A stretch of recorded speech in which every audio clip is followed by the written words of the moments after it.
እንደምን ሰነበታችሁ እንደምን አላችሁ ውድ የስጦታው ቤተሰቦቻችን። ይህ በየወሩ ፕሮግራሙን እየጠበቀ ወደ እናንተ የሚደርሰው ስጦታው የተሰኘ ወጋችን ነው። በዚህ ወጋችን እንደምታውቁት በአእምሮ ጤናና በስነ ልቦና ጉዳዮች ላይ የሚያተኩሩ ርዕሶችን እያነሳን የስነ ልቦና እና የስነ አእምሮ ባለሙያዎችን እየጋበዝን እነሱም ካላቸው ልምድ ካጠኑት ጥናት ተነስተው በተነሳው ርዕስ ላይ ሀሳብ የሚሰጡበት እንዲሁም እናንተም ተከታታዮቻችን ቤተሰቦቻችን በተነሳው ርዕስ ላይ ያላችሁን ጥያቄ የምትጠይቁበት ስጦታው የተሰኘ ፕሮግራማችን ነው። እንኳን ደህና መጣችሁ። ዛሬ ልናነሳ የወደድነው ርዕስ ሜሬጅ ኮሚኒኬሽን፣ ማሪታል ኮሚኒኬሽን ወይም ደግሞ በትዳር ውስጥ ስላለ መነጋገር መግባባት ነው። እንግዲህ ይህ ጉዳይ የማይመለከተው ሰው የለም።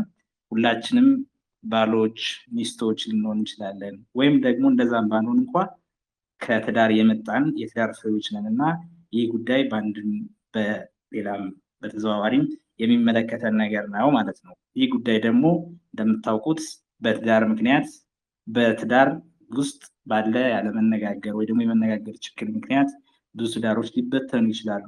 በዛ ምክንያት ደግሞ አላስፈላጊ የሆኑ ስነልቦናዊና ማህበራዊ ተጽዕኖዎች ሊኖሩት ይችላል። ከሱ እየተነሳን ይህንም ከአእምሮ ጤና ጋር እያገናኘን ባለሙያ ጋብዘን ስለ ሜሬጅ ኮሚኒኬሽን ወይም ደግሞ በትዳር ውስጥ ስላለ መነጋገር እናወጋለን ማለት ነው።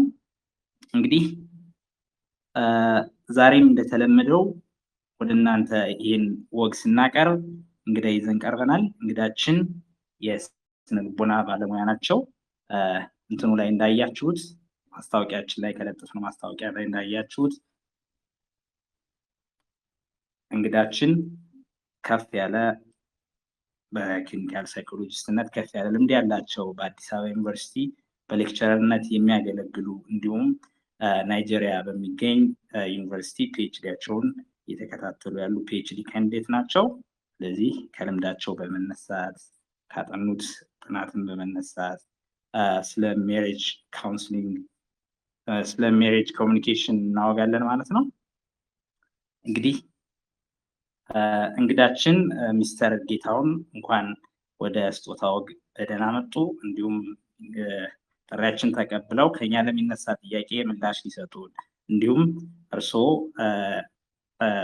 ስለ ሜሬጅ ኮሚኒኬሽን ሊያወሩልን ሊያወጉን ስለፈቀዱ ከልብ እናመሰግናለን። እንኳን ደህና መጡ። ደህና ቆያችሁኝ። ቴንኪው፣ በጣም አመሰግናለሁ። እሺ ቤተሰቦቻችንም ወደኛ ስለመጣችሁ ከፍ ያለ ምስጋና አለን፣ ሁላችሁንም ማለት ነው። እንግዲህ በቀጥታ ወደ መወያያ ርዕሳችን ብንገባ የተሻለ የሚሆን ይመስለኛል አይ ቲንክ። ስለዚህ በሜሬጅ ኮሚኒኬሽን ወይም በትዳር ውስጥ ስላለ መነጋገር መግባባት፣ አጠቃላይ ሜሬጅ ኮሚኒኬሽን ስለሚለው ርዕስ እንወያያለን። መድረኩን በቀጥታ ለሚስተር ጌታሁን እሰጣለሁ። ሚስተር ጌታሁን መቀጠል ይችላሉ። ኦኬ፣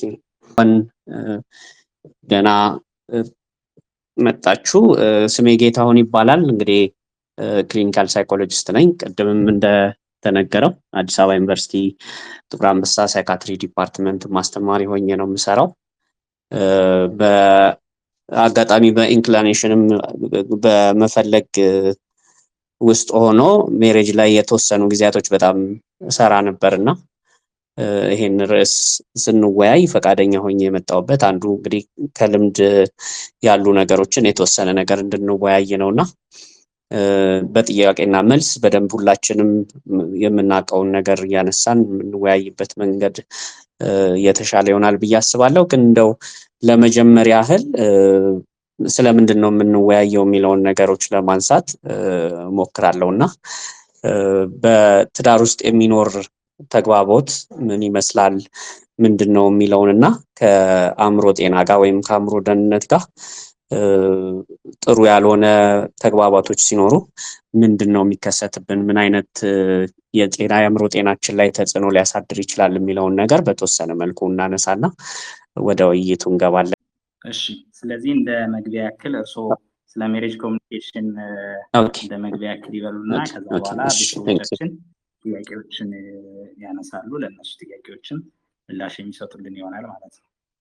ጥያቄዎች እሺ በጣም ጥሩ።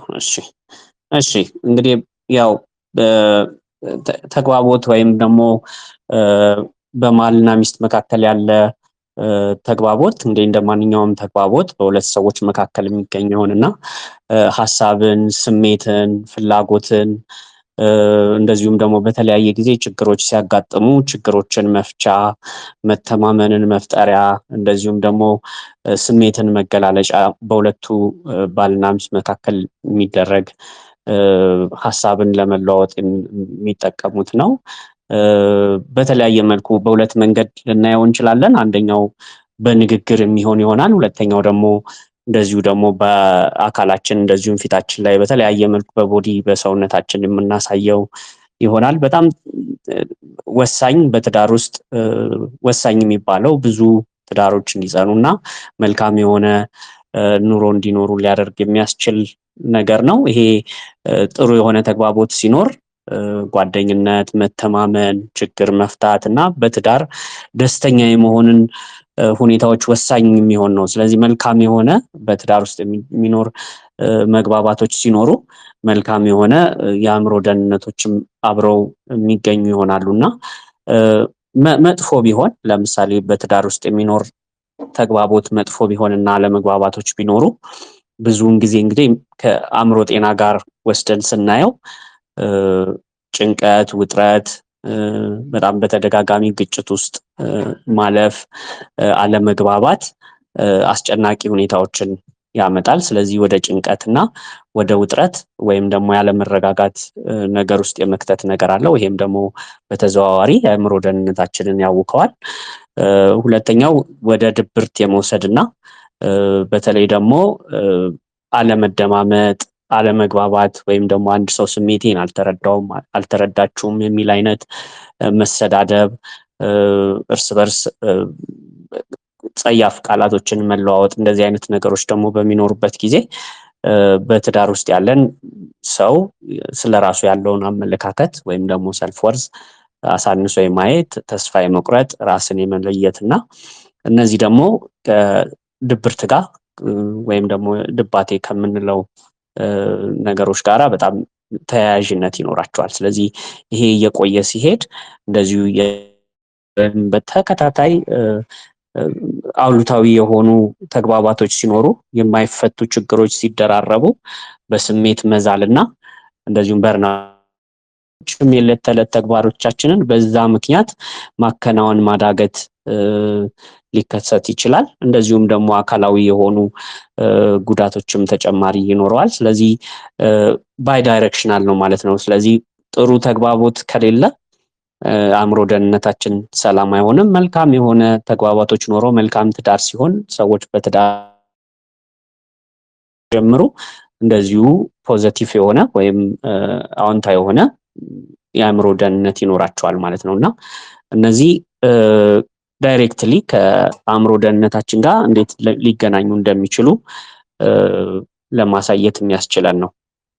ሌላው ምንድነው እንግዲህ ጥናቶችን በሚያሳዩት በጣም ወሳኝ በተለይ ጉትማን የሚባል በጣም ብዙ ጥናቶችን በዚህ በትዳር ላይ ያደረገ በጣም የተለመዱ በትዳሮች ውስጥ በጣም ከፍተኛ የሆነ ችግርን ሊያመጣ ይችላል ብሎ ያነሳቸው ኔጌቲቭ የሆኑ በጣም የሚረብሹ ትዳር ላይ ያሉ 4 የሚጠቁማቸው አለ። በጣም ሁላችንም ሼር የምናደርጋቸው ይመስለኛል። እኔም ደግሞ ፔሸንቶች በማይበት ጊዜ ወይም ትዳር ውስጥ ያሉ ሰዎችን በማማክርበት ጊዜ የማያቸው ናቸውና እነዚህ 4 ነገሮች ምንድን ናቸው? አንደኛው መንቀፍ ነው። ለምሳሌ በተግባቦት በንግግር ውስጥ ሰዎች እርስ በርስ ባልና ሚስቶች ሲነጋገሩ ማንነትን ትኩረት ያደረገ መንቀፍ ወይም ጥፋትን ወይም ጊዜያዊ የሆነ ድርጊትን ሳይሆን ማንነትን ትኩረት ያደረገ መንቀፍ አንደኛው ከባድ የሚያደርገው ተግባቦትን፣ ትዳርን ወደ መጥፎ መንገድ ሊወስድ የሚችል ነው ብሎ ያስቀምጠዋል። ሁለተኛ ብዙውን ጊዜ ንቀትን የሚያሳይ ለምሳሌ አለመከባበር፣ በአሽሙር መነጋገር፣ መሰዳደብ፣ የተለያዩ ነገሮችን ሲኖርበት ደግሞ ይሄ ደግሞ በጣም ከበድ ብሎ በተለይ እስከ ፍቺ ድረስ የሚያደርስ እንደሆነ ያስቀምጠዋል። ሌላው ብዙ ጊዜ ኃላፊነትን አለመውሰድና እንደ ተበዳይ ሁል ጊዜ ራስን ወስዶ ማስቀመጥ። ስለዚህ ሁሌም ሌላ ይሄኛውም ሌላ በትዳር ውስጥ ከፍተኛ ችግር የሚያመጣ የተግባቦት ችግር ነው ብሎ ያስቀምጠዋል። አራተኛው በጣም ወሳኝ የሆነው ከሆነ ጊዜ በኋላ እንግዲህ ተግባቦቶች ሳይኖሩ ነገሮች እየተጠራቀሙ ስሜቶች፣ ፍላጎቶችን ሳይገለጹ እርስ በርስ ሳይግባባ መቆየት በመካከላቸው መነጋገር የመቆም መመለስ ማቆም ከዛ በተለያየ መልኩ በስሜትም በአካልም መለያየትና ሀሳብ መለዋወጥ ማቆም ይሆናል። ይሄ ቅድም እንዳልኩት ከንቀት ጋር ከተያያዘው ጋራ በከፍተኛ ሁኔታ በጣም ብዙ ሪሰርቾች ላይ ትዳር መፋታት ድረስ የሚያደርስና የድብርት እንደዚሁም የተለያየ ከአንዛይቲ ጋር ወይም ከጭንቀት ጋር ተያይዞ ብዙ የራስ ማጥፋት የተለያየ የአእምሮ መታወክን እስኪያስከትል ድረስ የሚደርስ እንደሚሆን ይናገራሉ። እና ስለዚህ በትዳር ውስጥ የሚኖር ተግባቦት መልካም ሲሆን የአእምሮ ደህንነታችንም በችን ያለን እርካታም እንደዚሁም ሌሎች የዕለት ተዕለት ተግባሮቻችን ላይ ያለንም ፐርፎርማንስ አብሮ በጣም የሚያያዝ ነው ማለት ነው። ደግሞ መልካም ያልሆኑ ተግባባቶች ሲኖሩ በተለያየ መልኩ በጭንቀት ድብርት እንደዚሁም ደግሞ ውጥረት እንደዚሁም ደግሞ በጣም ለረጅም ጊዜ እየቆየ ሲመጣ ለረጅም ጊዜ የሚቆይ ጭንቀት በሱ ምክንያት የሚመጣ አካላዊ የሚሆኑ መታወኮች ይኖራሉ ማለት ነው። ስለዚህ በደንብ መልካም የሆነ ተግባቦት ኖሮ መልካም የሆነ ትዳር ስንመራ እንደ አንድ ጠቃሚ ሁኔታ ነው የሚታየው። ለምሳሌ የአእምሮ ህመም የሌለበት ብቻ ሳይሆን ኢቭን የአእምሮ መታወክ ውስጥ እንኳን ያለ ሰው ሲያገባ ሲወልድ የተሻለ አውትካም ወይም መልካም የሆነ የሕክምና ውጤት ያሳያል የሚሉ ጥናቶች አሉ። ስለዚህ መልካም የሆነ ተግባቦትና መልካም የሆነ ትዳር ሲሆን በዛ ውስጥ መልካም የሆነ የአእምሮ ደህንነትም ይኖራል ማለት ነው። ስለዚህ በህይወት የመርካት በትዳሩም ደስተኛ የመሆኑ ሁኔታዎች ይኖራሉ ማለት ነው። ስለዚህ የተያያዙ ነው ማለት ነው። ባይ ዳይሬክሽናል ሁለቱም አንዱ መልካም ሲሆን እንደዚሁ ሁለተኛው መልካም የመሆን ነገሩ የተሻለ ይሆናል ማለት ነው። ይሄን ይመስላል። ምናልባት ጥያቄዎችም ሲነሱ ማብራራት የምንችላቸው ነገሮች ይኖራሉ። እንግዲህ በጣም አሪፍ እናመሰግናለን ሚስተር ጌታሁን። እንግዲህ በጣም ወሳኝ የሆኑ ነጥቦችን አንስተዋል። በአጠቃላይ በትዳር ውስጥ ያለ ተግባቦት በአእምሮ ጤናችን ላይ ያለውን ተጽዕኖ እንዲሁም መልካም ያልሆነ በትዳር ውስጥ ያለ ተግባቦት ለአእምሮ ጤናችን ምን ያክል ተጽዕኖ እንዳለው እንደ ጭንቀት፣ ድብርት የመሳሰሉትን የአእምሮ ህመሞች እንዲመጡ ምክንያት ሊሆን እንደሚችል አንስተዋል። እንግዲህ ከመጀመሪያው ጀምረው ሜሬጅ ኮሚኒኬሽን ምንድን ነው? በትዳር ውስጥ ያለ ተግባቦት ምንድን ነው? ሌላ ደግሞ አራቱ በትዳር ውስጥ ያሉ የተግባቦት ችግሮች የሚሉትን አንስተዋል። በጣም እናመሰግናለን። አይ ቲንክ ቀጥሎ ቤተሰቦቻችን ያላችሁን ጥያቄዎች አቀርባችሁ ሚስተር ጌታሁን ደግሞ ምላሽ ቢሰጡን የተሻለ ይሆናል። ጥያቄዎች ሲነሱ እንግዲህ ሌሎች መነሳት ያለባቸው ነገሮች አብረው ይነሳሉ። ምናልባት አንዱ የገጠመው ነገር ለሌላው ሰው ማጋጥሞት ሊሆን ይችላል እና ጥያቄዎችን ብናስተናግድ አሪፍ ይመስለኛል። ከዛ ደግሞ እርስዎም ወደኋላ የሚጨምሩትን ቢጨምሩ ጥሩ ይመስለኛል።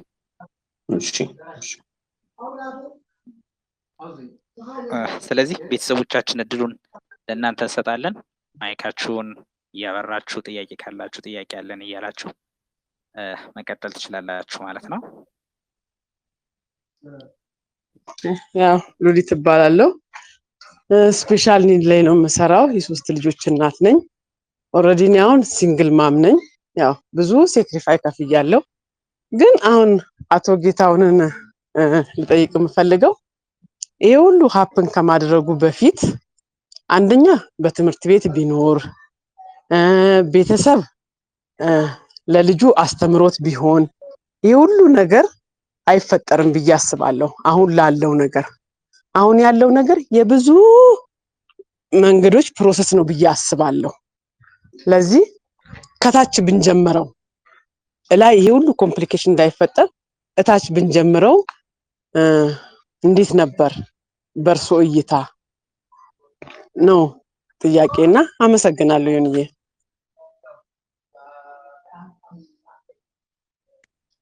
እሺ በጣም አመሰግናለሁ። እየጻፍኳቸው አንድ ላይ መለስ እንሂድ ወይስ የተነሱት ላይ እየተነጋገርን እንለፍ? የተነሱት ላይ መነጋገር የተሻለ ይመስለኛል። ኦኬ እሺ አይ ቲንክ እንግዲህ ሉሊት አንቺ እያልኩ ባወራ ችግር አይኖረውም አይደለ? አይደለም እንደ ጌትዬ ሰው ልጅ አንቺ ሲባል ነው ባውንደሪ የማይኖረው። አንቱ ከተባለማ ትልቅ ጎርጅ አለ። ኦኬ ጥሩ አይ ቲንክ እንግዲህ ያነሳሽው ሀሳብ በጣም ትክክለኛ ሀሳብ ነው። እንግዲህ አንደኛው የኮሚኒኬሽን የምንማርበት አንደኛው መንገድ ሞዴሊንግ ነው። እንግዲህ ቤት ውስጥ ልጆች ኢሚቴት ያደርጋሉ። ስለዚህ ማህበራዊ ግንኙነታችንንም ስለ ትዳር ያለንም አመለካከት፣ እምነት እንደዚሁም ደግሞ በመነጋገር ያሉትን ነገሮች የምናሳየው በዛ ነው እና እንግዲህ በተወሰነ መልኩ እንደተባለው ከልጅነት ጀምሮ እየዳበረ መሄዱ በጣም አስፈላጊ ነው። ስለዚህ ፓቶሎጂካል የሆነውም ችግር የሆነውንም ኮሚኒኬሽን ወደ ልጆች የምናስተላልፈው ከአስተዳደግም ጋር ተያይዞ ያሉ የተግባባት ችግሮች ሲኖሩ የምንፈታባቸው መንገዶችም ቅድም እንዳነሳሁት የሚተላለፍ ነው የሚሆነው እና ወደ ልጆችም እየተላለፈ የሚሄድ ስለሚሆን እንዳልሽው ትክክል ነው። ትምህርት ቤቶችም ላይ ምክንያቱም ይሄ ተግባቦት ቤት ውስጥ ብቻም ሳይሆን በተለያየ ትምህርት ቤቶችም እንደዚሁም በአጋጣሚዎቹ ሁሉ ሁሉም ሰው መልካም የሆነ ምክንያቱም ተግባቦት እንግዲህ ስንል አንደኛው መረጃ የሚያስተላልፍ ሰው አለ፣ ከዛ መረጃው አለ፣ በመሃል ደግሞ የምናስተላልፍበት መንገድ አለ። ለምሳሌ ንግግር አለ፣ በአካላችን የምናሳየው አለ፣ የሚቀበለው ሰው አለ እና ውጤታማ እንዲሆን እነዚህ አራቱም ነገሮች ላይ ከኤክስተርናል ወይም ከውጭ ሆኖ ተጽዕኖ ከሚፈጥረው በላይ የሚያስተላልፈውም ሰው የሚቀበለውም ሰው መሀል ላይ ያለው ቻናል እና ኮንቴንቱ ሁሉም ነገር ተሳልጦ መግባባት የሚለው ላይ ሊደርስ የሚችለው ውጭ ያሉትን ሁሉንም ነገሮች ተጽዕኖቹንም ማለፍ ሲችልና መረጃው እዛ ሰው ጋር ደርሶ ያ ሰው ደግሞ በመልካም ተረድቶት መግባባት የሚለው ደረጃ ሲደርስ ነውና ይሄ በተለያየ መልኩ ከልጅነት ጀምሮ የሚዳብር ነው፣ እየዳበረ የሚሄድ ነው። ሁሉም ሰው የየራሱ የሆነ ኮሚኒኬሽን ስታይል ስለሚኖረው ማለት ነው። በትዳር ውስጥ ያለ ደግሞ ሲሆን ቅድም እንዳልሽው ልጆች ላይ በጣም ትልቅ የሆነ አስተዋጽኦ ስላለው በተለያየ መልኩ ይሄንን እንደ ስኪል መማር ሞዴል እንዲያደርጉ ማድረግ ቤት ውስጥም የምናሳያቸው ነገሮች የበለጠ እያዳበሩ እንዲሄዱ ያደርጋል። አሁን አይ ቲንክ እንግዲህ እንደ ድሮ አይደለም። አሁን የማየው ነገር አለ። ለምሳሌ እኔ ሜሬጅ ላይ ስሰራ በጣም ብዙ ሰዎች በፊት አይመጡም። ስለዚህ አሁን ግን በሚገርም ሁኔታ በጣም ብዙ ሰው ኢቨን ገና አግብተው ተጋብተው ገና 1 ወር 2 ወር የሆናቸውም ሰዎች ስንገባ ያላየነው ነገር አለ፣ ያልተረዳነው ነገር አለ ብለው ሜሬጅ ቴራፒስት ጋር መምጣት ደረጃ የሚሄድ ነገሮች እያየሁ ነው እና ይሄ መዳበር ያለበት ነገር ነው። ሁሉም ነገር በተለያየ መንገድ በዚህ መልኩ ቢሄድ ሰዎች ግንዛቤ እየጨመረ ሲመጣ በልጃቸው ላይ በልጆቻቸው ላይ የሚሰሩትም ነገር እየተስተካከለ ይመጣልና ባልሽው ነገር እስማማለሁ። በትክክለኛው ሞዴል እያደረጉ የሚሄዱት ነገር ስለሚያስፈልግ ማለት ነው። አመሰግናለሁ። ነጋ ማዕረግ ከአክሱም ነው። ሰሩት ያለው ስራ እጅግ በጣም አስፈላጊ ነው። ሂናውስ እዚህ ሜንታል ሄልዝ ኬር ላይ እንደምሰራ እንትኑ ይኖረዋል የሚል ግምት አለኝ እና ኢትስ ጉድ እንትኑ እኔም የቅርብ ጊዜ ኤክስፒሪየንስ ስላለኝ ማሬጁ ላይ የተነሳውም አርዕስት ማስተማሪያችንም ከአዲስ አበባ ዩኒቨርሲቲ ከሞዴሊንግ ጋር ከአፕሮች ጋር እያይዘው እያቀረባችሁት ያለው እጅግ በጣም ጥሩ ነገር እና አክቹዋሊ ጥያቄ መልክም ሳይሆን መጠየቅ የምፈልገው ጀስት አስተያየትን ነው እና ሜቶዶሎጂው ጋር አፕሮችም አሁን ትልቁ ችግራችን ያለው ኮሚኒኬሽን፣ ተናጋሪ አለ፣ አድማጭ አለ። እንዴት አድርገን ነው ቅድም ከአራቱም ነገሮች ጋር አያይዘ ስታቀርበው የነበረው አስተማሪያችን ዮኒ ግጭትም ሊፈጥሩ የሚችሉ ነገሮችን እንዴት አድርገን አቮይድ የምናደርገው እና ቶፒኩ እንትኑ ወደ አንተ መድረኩን ሰጥተን ሰፋ ብታደርገው አፕሮች ላይ እንደዛ ብትሰጠን ጊዜውን ላለማባከን አይ ቲንክ እሱ ላይ እንትን እንድትል ሀሳብ ለመስጠት ነው። ታንኪዩ ነቱ ጋሽ ቢሆን አመሰግናለሁ። እኔ ስሜ ሀብተወልድ ይባላል። ያው ይሄን በጣም ራሱ ወደ ራሱ ሚዲያን ራሱ አመሰግናለሁ። ትዳር ላይ 17 ዓመት አካባቢ እንትን ብያለሁ ቆይቻለሁ። የሶስት ልጆችም ራሱ አባት ነኝ እና ከ1 ዓመት እና ከ2 ዓመት በፊት እንደዚህ የትዳር መፍረስ አደጋ ራሱ አጋጥሞ ነበር እና አሁን እዛ ላይ በጣም የተቸገርኩት ነገር እንደዚህ አይነት ባለሙያ ጋር ለመሄድ ራሱ ሞክሬ ነበረ። ግን የሚሄድባቸው ባለሙያዎች ያው ዲቴይል የሆነ የማዳመጥ ሳይሆን ኢንተርናል ራሱ ያለውን ነገር ኢንተርናላይዝ ራሱ አለማድረግ ማለት ለምሳሌ አሁን ትዳር የሌለው ሰው እኔን ለማማከር ቀጥሮ ነበርና እንደዚያ ነገሮች እንዴት ነው ሶልቭ ራሱ የሚሆኑት? ረዥም ዓመት በትዳር ላይ የኖሩ ሰዎች ብሬክአፕ ካደረጉ በኋላ ወደ አማካሪ በሚሄዱበት ሳይድ በአማካሪ ሳይድ ደግሞ በእኛ ሌቭል ማለት ነው አሁን ኦልሞስት ከ40 ዓመት በላይ ሆኖኛል። በ17 ዓመት ያህል እዚህ ውስጥ ራሱ ኖሬያለሁ እና እንዴት አድርገን ነው እንደዚህ አይነት ሰዎችን ራሱ የምናገኘው? ኦልሞስት አሁን እኔ ከተበላሸው ነገር ኦልሞስት ሪከቨር አድርጌ ከገባው 1 ወር አካባቢ ሆኖኛል እና በዚህ ጊዜ ውስጥ ግን የነበረው ችግርና ቻሌንጅ እንደገና ሳይኮሎጂካል ኢምፓክቱ ከባድ ነበር እና አማካሪ እስከ ማጣት ነው እና እንደዚህ አይነት ሰዎችን እንዴት አድርገን ነው ራሱ የምናገኘው? ቢያንስ የምናማከራቸው ሌቭል በእኛ እኩል ራሱ ሆኖ የተፈጠረው ነገር ራሱ አንደርስታንድ ራሱ አድርገው የሚረዱን ሰዎች እና ይሄኛውን ለማለት ነው። አመሰግናለሁ። እሺ ሀብተወልድ እንግዲህ ያነሳኸው ከአንተ ልጀምርና አይ ቲንክ እንግዲህ እኛ ሀገር እንደሚታወቀው መፍትሄ ለመፈለግ ባለሙያ ጋር ለመሄድ በጣም ብዙ ውጣ ውረዶች እናልፋለን። እንደሚታወቀው ብዙውን ነገር መጀመሪያ በቤተሰብ፣ በሃይማኖት አባት፣ በጓደኛ በተለያየ መንገድ ነው ነገሮችን ለመፍታት የምሞክረውና ብዙውን ጊዜ ደግሞ እንደምታውቁት በቤተሰብ እንደዚሁም ደግሞ በሃይማኖት አባት ወይም በተለያየ መንገድ የምንፈታበት ጊዜ ላይ ሀሳብን፣ ስሜትን ወይም ደግሞ የተጠራቀመ በትዳር መሀል ያሉ ተጠራቅሞ መጨረሻ ላይ ሶስተኛ ሰው እስኪገባ ድረስ የሚደርስባቸው ደረጃዎች ሲደርስ አንተም ተው አንቺም ተው አይነት አመለካከቶች አሉና ሀሳቦች ተብላልተው ሀሳቦች የመነጋገር የኮሚኒኬሽን ወይም የንግግር ክህሎት ላይ ያሉ ክፍተቶችን የመገንዘብ የአንዳንዳችንን የኮሚኒኬሽን ወይም የተግባቦት ስታይል የመረዳት እንደዚህ አይነት ነገሮች ብዙም የሉም እና በተለያየ መንገድ ተጽዕኖ አሳድሮ ሰዎች እንዲታረቁ ብቻ የመፈለግና እርቁን የማስቀደም ነገሮች አሉ። ስለዚህ ችግሮች አይፈቱም፣ ሀሳቦች መለዋወጥ አይኖርም፣ ስሜት አይስተናገድም። ስለዚህ በዚህ አይነት ሁኔታዎች ሲሆኑ ትንሽ አስቸጋሪ ነው የሚሆነውና አንዳንድ ሰው በተለያየ መንገድ ተጽዕኖ አድሮበት ተመልሶ እርቅ ውስጥ መግባትና ከዛ ግን ደግሞ በኋላ ላይ ተግባቦቶቹ ችግሮቹ ስለሌሉ እየተመነዘሩ እየቆዩ የግጭት መንስኤ የሚሆኑ ነገሮች ይመጡና እንዳይሰራ ያደርገዋል ማለት ነው። ባለሙያ እንግዲህ በጣም ብዙ ሰው አሁን እኔም አጋጣሚ ፒኤችዲ እንትን ስል ወደዛ ኢንተረስት ኖረኝ እንጂ እኛ ሀገር ብዙም ሜሬጅ ላይ ብቻ ትኩረት አድርጎ በዛ ብቻ ስልጠና ወስዶ የሚሰሩ ብዙ ሳይኮሎጂስቶች ላናገኝ እንችላለን። ነገር ግን በኢንተረስትም ሆኖ ከዛ በሪሰርች እና ወደ በዛ ኤሪያ ላይ ትኩረት አድርገው የሚሰሩ ባለሙያዎች ግን አሉ። እንግዲህ ትልቁ ነገር ምንድነው?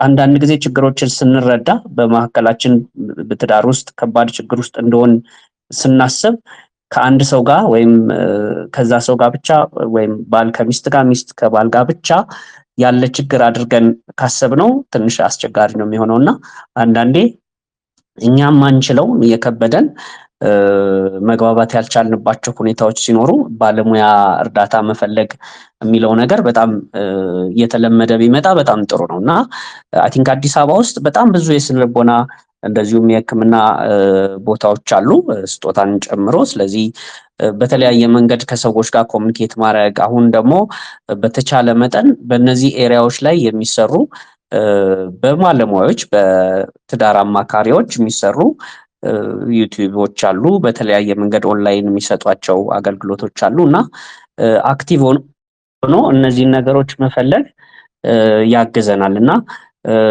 እንደተባለው ነው እንግዲህ በተወሰነ መልኩ ባለሙያ ማግኘት ትንሽ የሚያስቸግርባቸው ሁኔታዎች አሉ። ወደ አፕሮች የሚለውን ስንነጋገር እንግዲህ ወደ መፍትሄ ነው የምንሄዳቸው ማለት ነው። ቅድም የጠቀስኳቸው በጣም ወሳኝ የተባሉ በጣም በሚገርም ሁኔታ ጉትማን የሚባለው ኦልሞስት የሜሬጅ ሕክምና ዘዴ መፍጠር ደረጃ እየደረሰ ነው ዓለም ላይ በትዳር መካከል ያሉ ችግሮችን በደንብ አድርጎ እነዚህ ናቸው ትልቆቹ ዲስትራክት የሚያደርጉት ከባድ የሆነ ተጽዕኖ ትዳር ውስጥ ሊፈጥሩ የሚችሉ ብሎ ያስቀምጠው ናቸው። በሚገርማችሁ ሁኔታ እኔም አጋጣሚዎች ሆነው ማይ ሜሬጅ ቴራፒ በምሰራበት ብዙውን ጊዜ የሚነሱ ናቸው እና አንዳንዴ ሴሽን ላይ ተግባራዊ ለማድረግ ለኮሚኒኬት ለማድረግ የምንጥራቸው ነው። ለምሳሌ የመጀመሪያውን ቅድም እንደጠቀስኩላችሁ ማንነትን ትኩረት ያደረገ ተግዛስ ወይም ነቆራ ምን ልንለው ነቆራ ወይም ነቀፋ ልንለው እንችላለን። ለምሳሌ ንግግሮች ላይ ብዙውን ጊዜ በአንተ ምክንያት ነው እንደዚህ ሆንኩት፣ በአንቺ ምክንያት ነው እንደዚህ ሆንኩት፣ አንተ እንዲህ ስላረክ ነው እንዲያደረኩት፣ ወይንም ደግሞ ለምሳሌ አታዳምጠኝም፣ አንተ አዳማጭ አይደለህም፣ ወይም አንቺ አታዳምጭም፣ አትሰማም፣ ግትር ነህ፣ እንደዚህ ነህ። ምክንያቱም ወይም ነሽ ብሎ ንግግሮች ብዙ ጊዜ ፐርሰናሊቲን ወይም ማንነትን ትኩረት አድርገው ስለሆነ ንግግሮቹ የሚመጡት ልንነጋገር ያሰብነውን ሀሳብ ሳይሆን ማንነታችን ላይ የሚመጡ ስለሆነ ሞር ዲፌንሲቭ የመሆን ነገር አለ። እንደዚህ አይነት ነገሮች ሲኖሩ በጣም ብዙ ጊዜ የሚመከረው ምንድነው ራሴን እኔ የሚል ቃልን መጠቀም ነው። ለምሳሌ እኔ ስናገር የምታዳምጠኝ እንኳ አይመስለኝም፣ እኔ ስሜቴን ስናገር የምትረዳኝ እንኳ አይመስለኝም። ስለዚህ እኔ ብዬ ሳነሳ ያንን ሰው ብሌም እያደረግኩት ወይም ካራክተሩን ማንነቱን ትኩረት አድርጌ እየተናገርኩት እንዳልሆነ ስለሚገባው በተወሰነ መልኩ ተግባቦቱን ስሙዝ ያደርገዋል ማለት ነው። ሌላው እንግዲህ ቅድምም ተነስቷል መደማመጥ።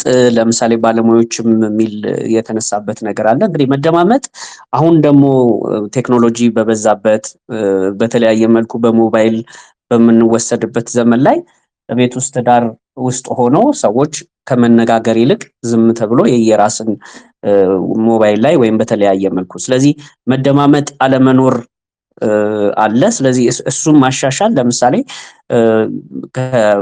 ለምሳሌ ሞባይል አስቀምጦ ሊሆን ይችላል፣ ትኩረት ሰጥቶ አይን ላይን እየተያዩ በደንብ እዛ ቦታ ላይ መሆናችንን በተለያየ መንገድ እየገለጽን ሁለቱም ሰዎች የሚነጋገሩበትን አክቲቭ በሆነ መንገድ የሚነጋገሩበት መንገድ በጣም ወሳኝ ነገር ነው። ሌላው እንግዲህ ቅድምም እንደተነሳው ትዳር መፋታት ደረጃ ከፍተኛ ደረጃ ላይ ይደርሳል ብሎ ጥናቱ የሚያሳየው እኔም ብዙ ጊዜ ያየሁት መመለስ ሲቆም፣ መጋጨት፣ መነጋገር ሲቆም፣ መኮራረፍና ሀሳብን መለዋወጥ ሲቆም እና ሁለት ሰዎች አንድ ቤት ውስጥ እየኖሩ ግን ምንም የመልስ ነገሮች ቀርተው ስሜትም እየቀነሰ እርስ በርስ መገናኘትም መነጋገርም የጋራ የሚያደርጉ ነገሮችም ሁሉ እየጠፉ ሲመጡ ስኖቦሊንግ ይሉታል። ለምሳሌ ድንጋይ የሆነ ግድብ በመካከል ማቆም እንደማለት ነው። ስለዚህ ይሄ ሪስፖንስ ማድረግ ወይም ሁሉ ነገር እየቆመ ሲመጣ ወደ ፍች የመሄድ ቻንሱ በጣም ከፍተኛ ነውና ብዙም ጊዜ በትንሹም ቢሆን እየተጋጩ እንኳን ቢሆን ኮሚኒኬት ማድረግ፣ መነጋገር፣ ስሜትን መግለጽ፣ ፍላጎትን መግለጽ የተሻለ ነው። ይሄ ጥሩ አንዱ አፕሮች ነው ብለው ያስባሉ። ሌላው በጣም ከፍተኛ ችግር ነው ብሎ የሚያስቀምጡት እንግዲህ አሰምሽን ነው። አሁን ሁላችንም ጋር የሚያጋጥመን ነው። እንዲህ ማለት ፈልጎ ነው ወይም ደግሞ የኔን ስሜት ይረዳል ወይም ያውቃል፣ አውቆ ማድረግ ነበረበት፣ አስባ ማድረግ ነበረባት የሚሉ በራሳችን የምናስቀምጣቸው መላምቶች አሉ። ወይም ደግሞ አንድ ሰው የሚናገረውን ነገር እንዲህ ማለት ፈልጎ ነው፣ እንዲህ ልታረገኝ ነው፣ እንዲህ ሊያረግ ነው የሚል በራሳችን ጭንቅላት ውስጥ አስዩም አድርገን ወይም አስበን የምንወስዳቸው እርምጃዎች ሌላው ችግር የሚፈጥሩ ናቸው። ስለዚህ አስዩም አለማድረግ ወይም አለመገመትና ሀሳብን በጥያቄ መልክም በተለያየ መንገድ መናገር በጣም ጠቃሚ እንደሆነ ይገለጻል። ሌላው እንግዲህ አክብሮትን ትኩረት አድርጎ መስራት፣ ማድነቅ። እንግዲህ እኛ ጋር በጣም ብዙ በባህልም ትንሽ በተለይ ወንዶች ላይ እኛ ላይ ትንሽ የሚታየው ማድነቅን ወይንም ደግሞ ይቅርታ መጠየቅን በጣም መጠነኛ በሆነ መንገድ ትንሽ ሊሚቴሽን አለ እና አንዳንድ ጊዜ በጣም ብዙ ችግሮች እንኳን ቢኖሩ በመሃል መልካም የሆኑ ማድነቆችን እና ይቅርታ መጠየቅን መለማመድ በጣም ወሳኝ እንደሆነ ያስቀምጣሉ። ስለዚህ እነዚህን በተወሰነ አሁን የጠቀስኳቸው አፕሮቾች ብዙውን ጊዜ ኮሚኒኬሽን ላይ የተሻለ ነገር ያመጣሉ። አንዳንዴም በጣም ስሜት ሲበዛና ያልተገባ የቃላት ልውውጦች ሲኖሩ በመግባባት ፖዚንግ ወይም በሆነ መንገድ ቆይ በቃ ይሄን ነገር ነገ እናውራው ወይም ደግሞ አሳድሮ መነጋገር አይከፋም። ግን ደግሞ ሀሳብ ሳይገለጥ ስሜት ሳይገለጥ ፍላጎት ሳይገለጥ ደግሞ እየቆየ ተጠራቅሞ ደግሞ ሲመጣ ችግር ስለሚሆን ግን ደግሞ በተባለው ጊዜ ደግሞ መልሶ መነጋገርና ችግሩን ለመፍታት መሞከር በጣም ወሳኝ ነው የሚሆነው ማለት ነው። ስለዚህ እነዚህ ነገሮች ናቸው በተወሰነ መልኩ እንደ አፕሮች ይሄ ጠቃሚ ነገር ነው። ምክንያቱም እንደምናስበው አሁን እንዳልናቸውም ወይም እኔም እንደማነሳው ቀላል ግን እንዳልሆነ እረዳዋለሁ። ምክንያቱም ሁሉም ሰው ይሄን ብቻ በማድረግ ትዳር ውስጥ ያሉ ችግሮችን ይፈታል ብሎ ስለማይታሰብ በጣም አገልግሎቱ ለምሳሌ ከትዳር ጋር የተያያዘ የማማከር አገልግሎት በአንድ ጊዜ የሚሆን አይደለም። ለምሳሌ እኔ ስሰራ መጀመሪያ ለየብቻ ተነጋግረን ከዛ ቀጥሎ ለየብቻም ስታይል የኮሚኒኬሽኑን ስታይል ፍላጎትን የተጠራቀሙ ሀሳቦች ካሉ ወደኋላ ተመልሶ ከዛ በኋላ ነው በጋራ ደግሞ አንድ ላይ የሚጀመረው ማለት ነው። ስለዚህ ጊዜ የሚወስድ እንደዚሁ ችግሮቹ በአንድ ጊዜ መጡ ስላልሆኑ ጊዜ ወስዶ የሚሰራበት መሆኑንም ትኩረት እንድትሰጡት እፈልጋለሁ ማለት ነው።